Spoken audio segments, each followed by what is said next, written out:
सानै एमपि दिल्लीआव दङ बे समाव दिनै जोंनि बिटिसि ओनसोलाव जेरैबायदि मोनसे हाद्रि खुंनाय माने बिसायख'थिनि मेल मिटिं खुंनायनि मोनसे बादायलायनायखौ जों नुदोंमोन जै जानाय आरो न्याय आरो माबाखौ मा होनो जायफ्रा सैथोखौ लानानै बिटिसि ओनसोलनि रायजो राजाफोरनि जानो खामानि मावदों बिथांमोननिनो देरहासारनाय होननानै आं बुंनो सानो खामानि मावनायाव रावबो गोजोननाय मोनाखै फेलें जादों बिथांमोनहा सरकार सालायनायाव पलिसिनि अभार जादों डेभेलपमेन्टनि खामानि मावनो हायाखै बिटिसिनि रखना बेखननि खामानि मावनो हायाखै बिटिसिखौ स्ट्रेंथेन खालामनायनि थाखाय बिथांमोनहा खामानि मावनो हायाखै। नोंथांमोननिसिम मोनसे सदैनो भिडिअ लाबोलायबाय दा ओरैबायदि दा जे माखासे जालांनाय समफोरनि जे बेखौ क्लियारैनो फोरमायथिदों एबा बुंथिदों BPFनि रबिराम नार्जारी सारा मा खोथा बुंदों आरो UPPLआ जे मानि थाखाय बेसेबांनि बोलोगोरा जे पार्टिया जेननांखो एबा मानि थाखाय जेननांखो आरो माबे बिसयखौ लानानै रायजो राजाजों गाज्रि मोननानै दिनै BPF राजनिथि हान्जाखौ जे सरकाराव लाबोफिनखो खोनासंनानै लाग्रो। UPPL दोलोआ आं बेखौनो आसरित मोनदों माने एफा गिदिर मोनसे सुक्तिनि गेजेरजों बिथांमोनहा खमथाव फैदोंमोन खमसे खम बिथांमोनहा 15 बोसोरसिमहालागै मोनसे स्किम लानानै खामानि मावनायनि दरकार दङमोन दा बिथांमोनहा हठात 5 बोसोर सासननि खुंनायनि उनावनो दिनै जे पार्टिनिफ्राय ओंखारनो गोनां जाबाय बा रायजो राजाफ्रा जे नाखस खालामनो जाबाय निस्सय बिथांमोनहा जों बुंनायल' नङा जोंनि राजनितिक नेता बा दल हिसाबै जों जेखिनि बाथ्राफोरखौ बुंदों बेखिनि बाथ्राल' नङा रायजोफोरा गनायजाथावै बिथांमोनहा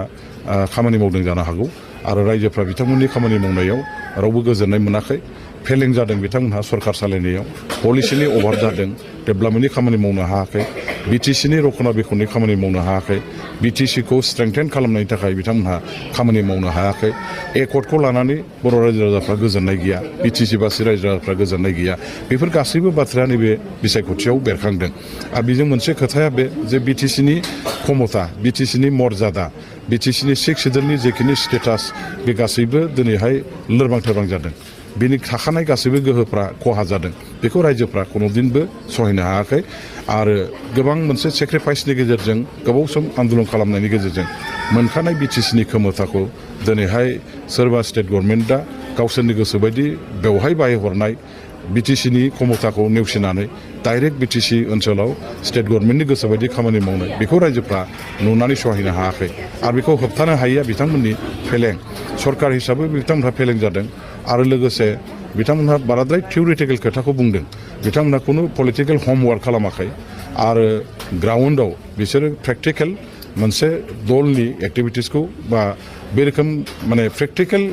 पार्टि एक्टिभिटिसखौ बिथांमोनहा खालामनो रोङाखै पलिसिनि अभाब आरो पारफरमेन्सआ बिराद उइक जादों आरो रायजो राजाफोरखौ बिथांमोनहा बिसासाव लाहोनो हायाखै आरो बिथांमोननि गभर्नमेन्ट पार्टि सालायनाया रायजोफोरनि खाथियाव थाङाखै बे खारनावनो बिथांमोनहा दिनै फेल जादों। गोदान देरहानानैथ' खोब मोजां मोनदों आरो बे जोंनि थाखाय बिराद गिदिर मोनसे देरहासारनाय मानो होनोबा जों साननायनि बाहेरा जों जेसेबां सानदोंमोन जेसेबां आसा खालामदोंमोन बेनिख्रुइ बेसेबांबा बांसिन दिनैहाय BPF हान्जाखौ बिटिसि ओनसोलनि आइ आफा रायजो राजाफ्रा जाथि जनगोष्ठीनि जेसेबां जोंनि भटार रायजो राजाफोर दं बिथांमोनहा भट होनानै देरहासार होनाया थारैनो मोनसे जारिमिनारि माने जाफुंसारनाय मोनसे बिसायख'थिनि दावहा होननानै आं बेखौ बुंनो सानो दिनै BPF हान्जानि फारसे बिटिसि ओनसोलनि रायजो राजाफ्रा जोबथानाय गैयै मोनसे बिसास आरो आस्थाखौ नैबे बिसायख'थिनि गेजेरजों फोरमायदों मोनसे बाथ्राखौ रोखा जोङो बेखौ मिथिनो हाबाय जे नंखाय फाला माखासे बाथ्राजों रायजो राजाफोरखौ थगायनायनि राजनिति खालामोबा बे राजनितिया गोबाव समनि थाङा रायजो राजाफोरनि गोसोखौ जै खालामनो रायजो राजाफोरनि साननाय हनायजों गोरोबनाय जोङो जुदि बिथांखि लानानै खामानि मावाबा राजनितिया गुसुं समावनो जोबनोबो हागौ आरो बिनिनो फोरमानखौ दिनै जों नुदों मानो होनोबा जायफ्रा दिनै बिसायख'थि गेलेखानांनो थांनाय 5 बोसोराव बिटिसिआव बिथांमोनहा खुंथाय गोहोआव दंमोन बिथांमोनहा जेरैबायदि माखासे बाथ्रा खोथाफोर होदोंमोन बेफोर बाथ्रा खोथा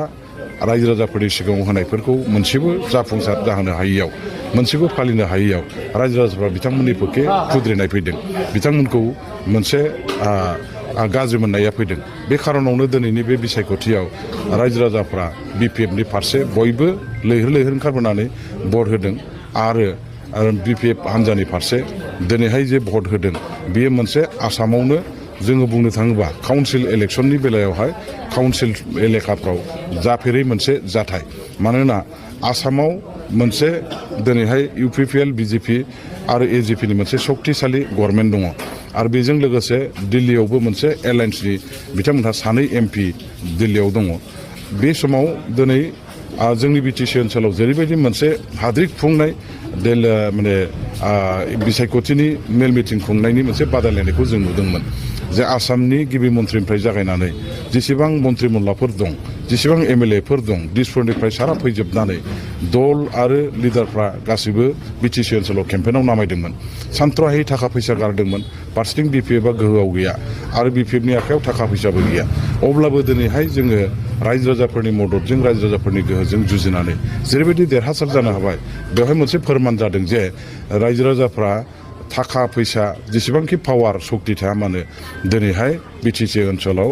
बेफोर गासैखौबो फेजेनजोबनो हानाय बिथांमोननि खाथियाव सक्ति दङ आरो बिथांमोनहा दिनै BPFजों जिहेतु गसंदों बे हिसाबै BPFखौ फेजेननांगौ जों खालामनो हादों। दा बे हिसाबै जोङो BTC ओनसोलनि 40टा समस्तियाव थानाय भटार रायजो राजाफोर, जाति जनगोष्ठीनि आइ आफाफोर, दल संगठनफोरखौ जोङो रोजा रोजा साबायखर होनांगोन आरो लोगोसे BPF दलनि जेसेबां दैदेनगिरि मावथि कर्मीफोर दं, गोजौनिफ्राय गाहाय लेभेलसिम, ग्रासरुट लेभेलसिम, गामि ओनसोलसिम, जोंनि बुथ लेभेलसिम जेसेबां दैदेनगिरि मावथि कर्मीफोर दं, बिथांमोनहा जेरैबायदि खस्थ' खालामदों सान हर, बिथांमोनहा थाखा गैया फैसा गैया, बे बिथांमोननि खामानि मावनायनि गेजेरजों रायजो राजाफ्रा दिनै मोनसे अनसायनाय BPFनि फारसे मोनसे फोथायनायखौ जे दिनैहाय लानो हादों आरो खौसेयैनो दिनै बयनिबो सेस्थानि गेजेरजों आरो हाग्रामा महिलारि बिथांनि मोनसे गोरोन्थि गैयै गेबें लामा राजखान्थिनि मोनसे कौशल बिथाङा जे माने